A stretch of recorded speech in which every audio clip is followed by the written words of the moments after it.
It's the KC Arts Beat Report. I'm Patrick Neas. Thanks for joining me today. We have a really terrific show for you.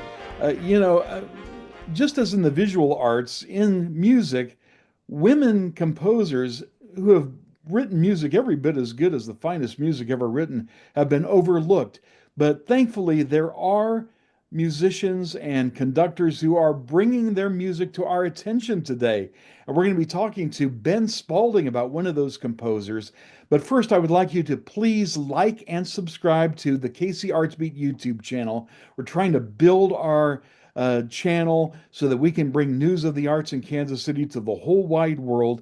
And please follow us on Facebook, where we have interesting information about the arts every single day. But right now, I'd like to say thank you to the founder and artistic director of the Spire Chamber Ensemble, Kansas City's premier early instrument orchestra.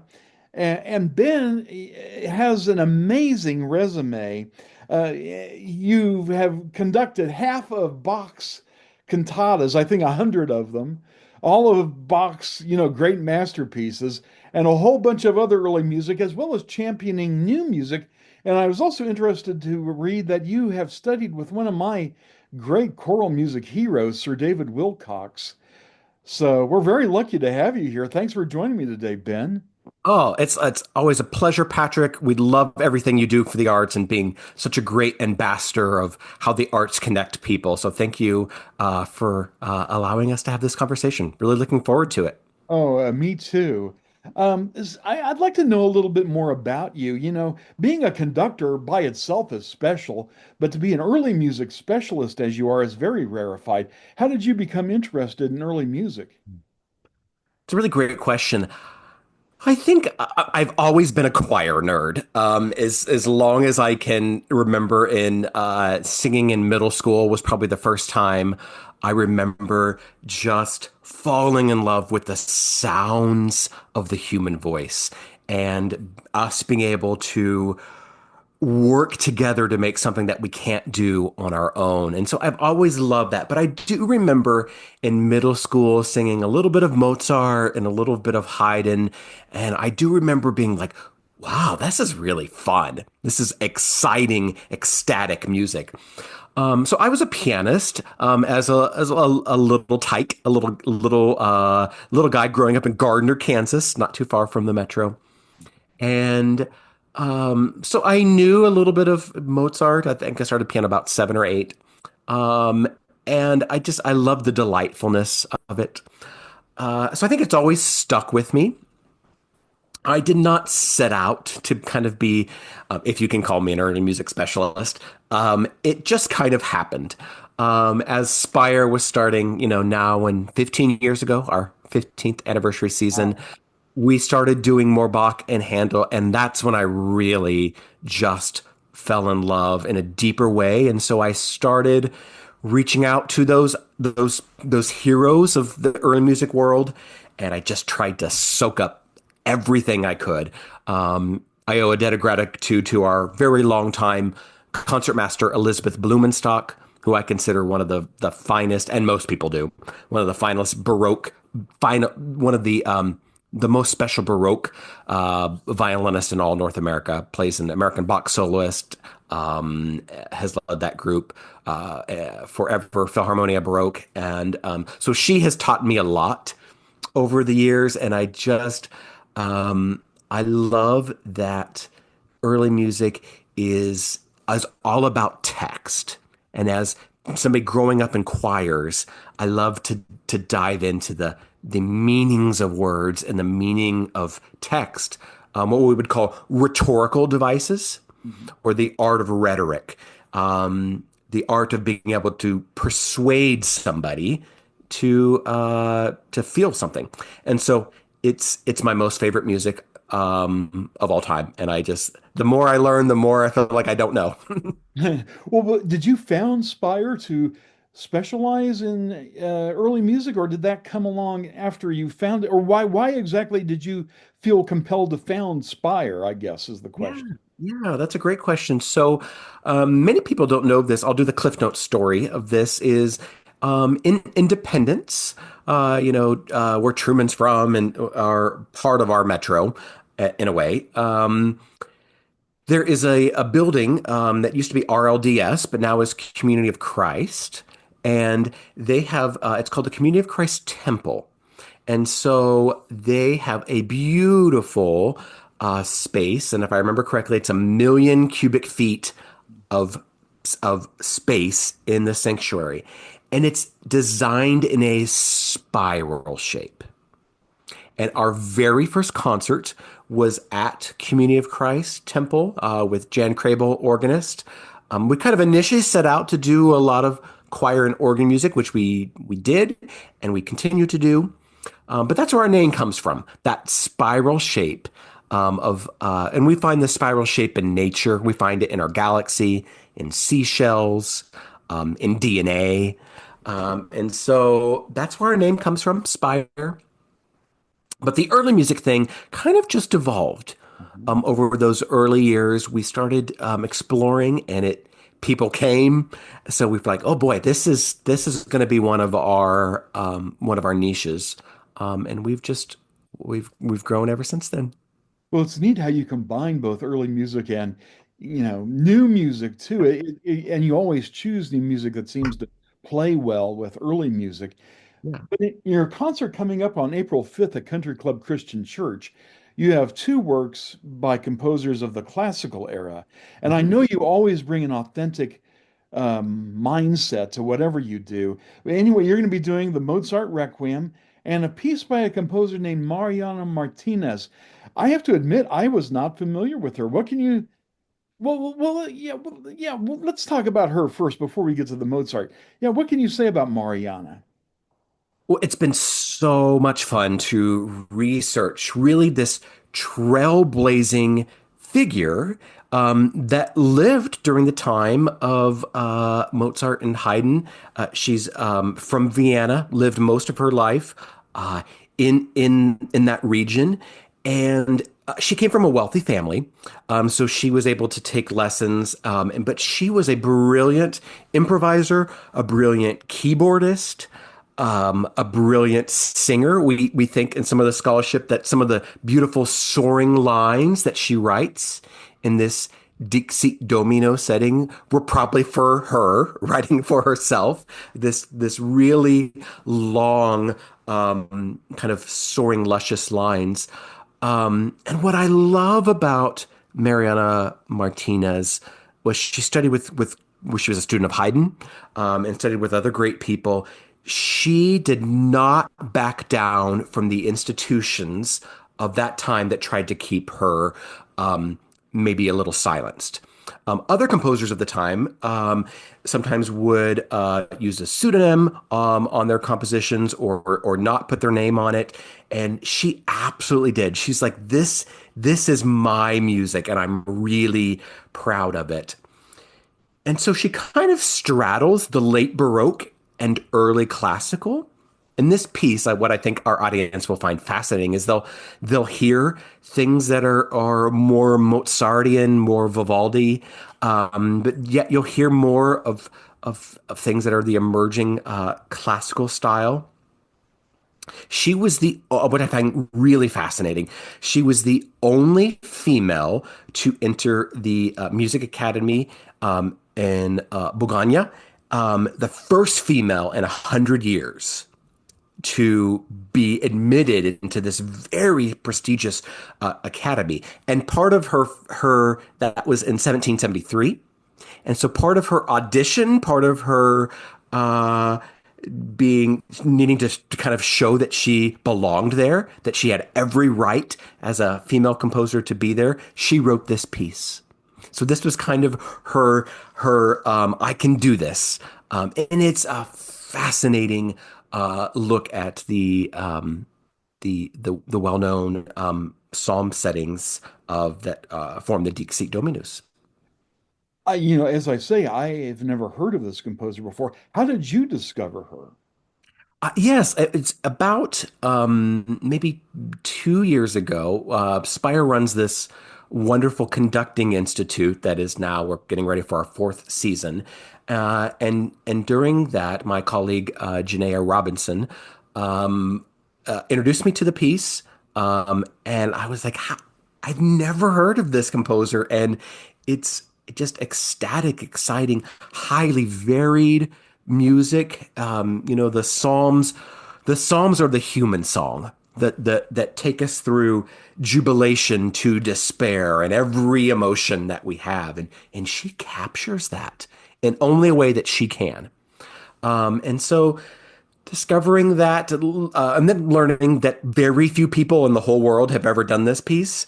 And really, we know she has uh, uh, over 200 compositions, and many of them are rarely performed and even published. So finding the scores were interesting, and being able to just recreate this is going to be our great pleasure. And I think audiences will be so fascinated to hear a voice that is times kind of straddling Handel and straddling Vivaldi, but also that is illuminating what we came to hear, mostly Haydn and the wonderful side of Mozart. Even young Beethoven was in that area, and we have some evidence that he even took continuo and harpsichord lessons from her. So I think it all works together. She's a force to be reckoned with. So why don't we know about her?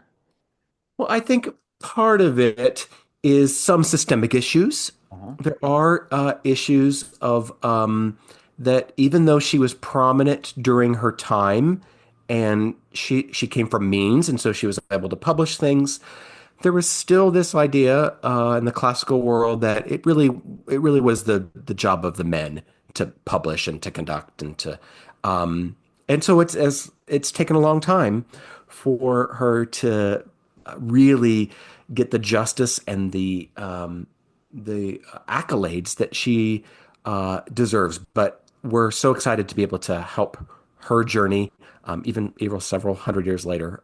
It's really exciting music. I think people will love it. And we're grateful that you're bringing her to our attention. And that's sort of one of the things that Spire does.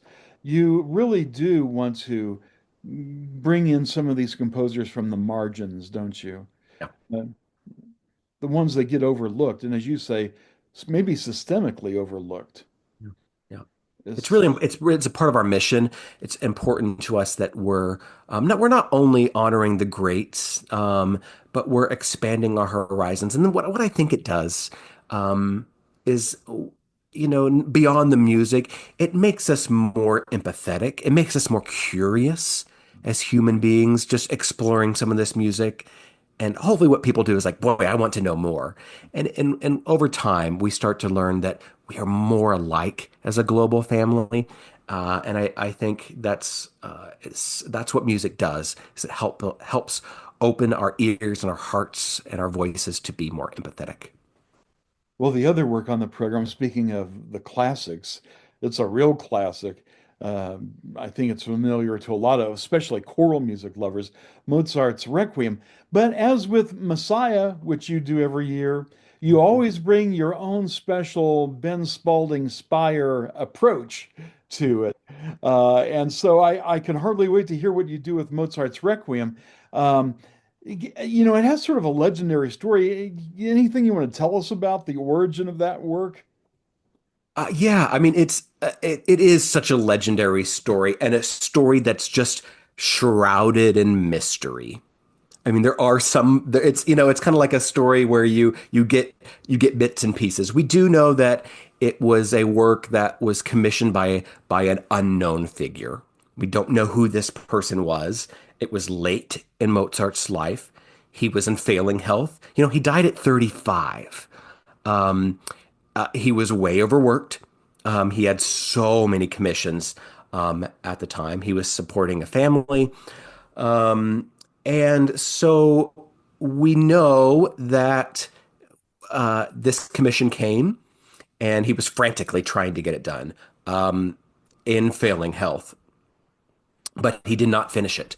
And so we have some complete parts, and then we have sketches of some of the incomplete parts, and sometimes we just have figured bass of different things. And so his student Süssmayr was able to complete it with the blessing of his wife at the time. They needed the commission money. I mean, that was the real part that they were desperate for that. So Süssmayr completed it, and for hundreds of years, it was kind of the standard of the Mozart Requiem.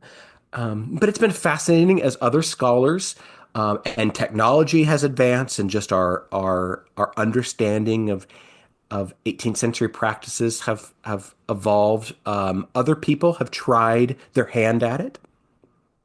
So we're doing one of the most famous modern versions by the Mozartian scholar Franz Bayer, who really started this in the 70s and has done kind of multiple versions of this. It's a lot of Süssmayr, but with some tweaks. There are some to nerd out for a second for our audience. There's some the voice leading or the way notes relate to each other can sometimes be a little awkward. And so there's some of that just makes it a little easier, a little freer to sing. There's some orchestration issues in like when do the instruments play and when do they not play that Franz Bayer has helped just cleaned up and clarified and streamlined. I think it's a fabulous addition. I am certainly going to put my own stamp on it, which I'm really looking forward to people hearing. It will not be your grandmother's requiem that maybe most people are used to hearing.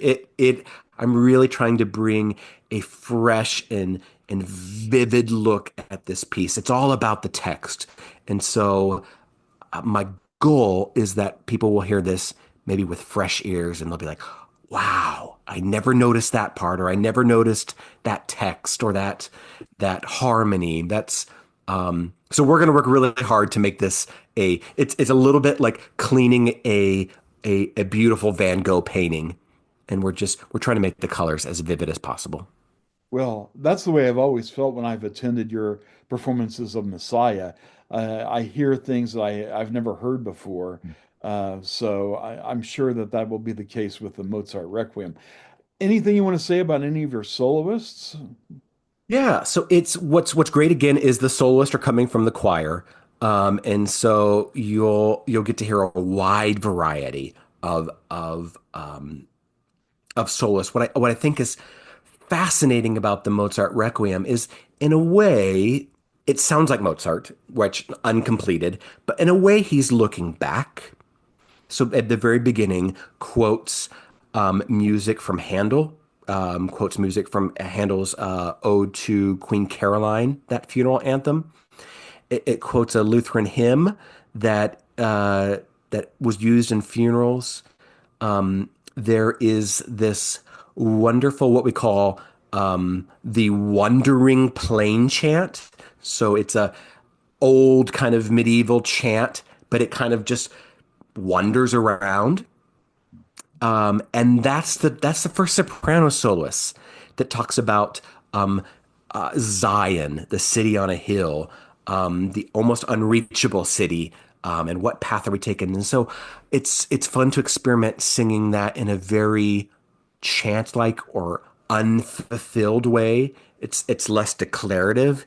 It's more where's the story taking us? And so I think what I'm encouraging all the soloists to do is to explore the possibilities of what did Mozart, why did he draw from this other music? Is that informing how we might perform it today? Uh-huh.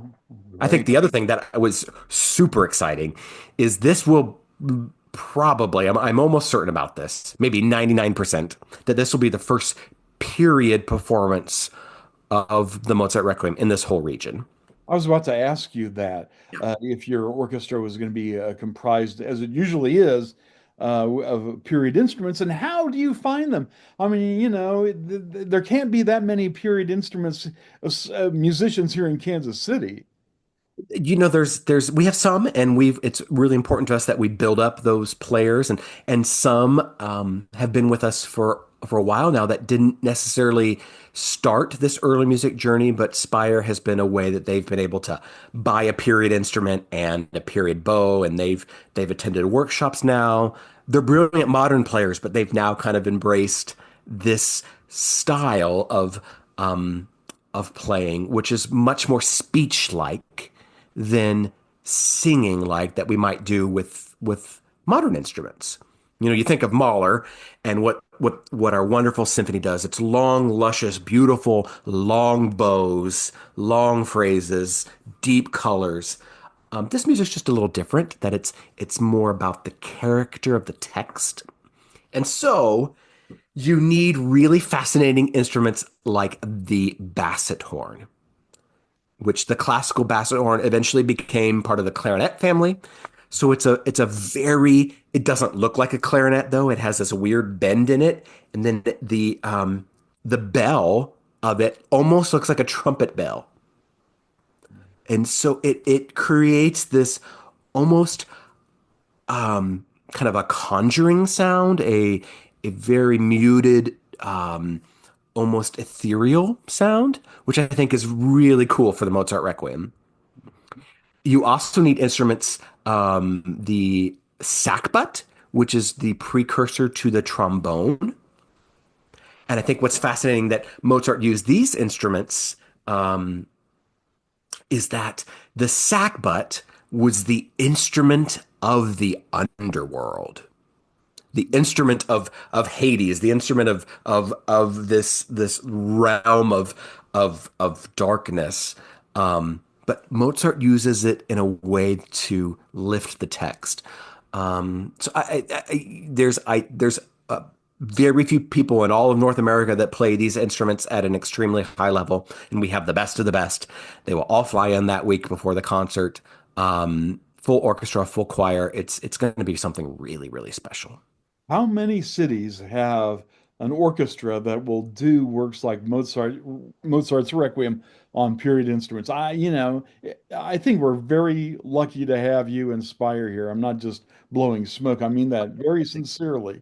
Yeah, Uh, I think what I think that what's neat is you don't need to go to, I this is part of why we love bringing this music to Kansas City is you really would need to travel to New York or Berlin or Amsterdam to hear these period performances replicating what Mozart actually didn't get to hear in his own life. And I think there's something really special about that. and it's so ironic that it's a Requiem too, Yeah. that it was his Yeah. last work. It's very amazing.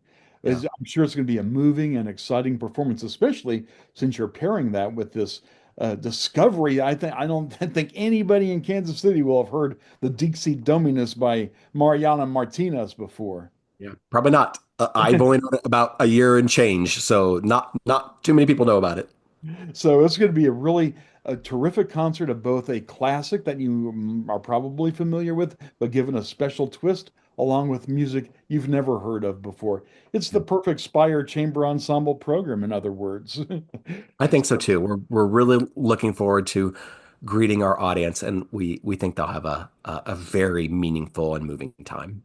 And that's going to be April 5th, 7:30 p.m.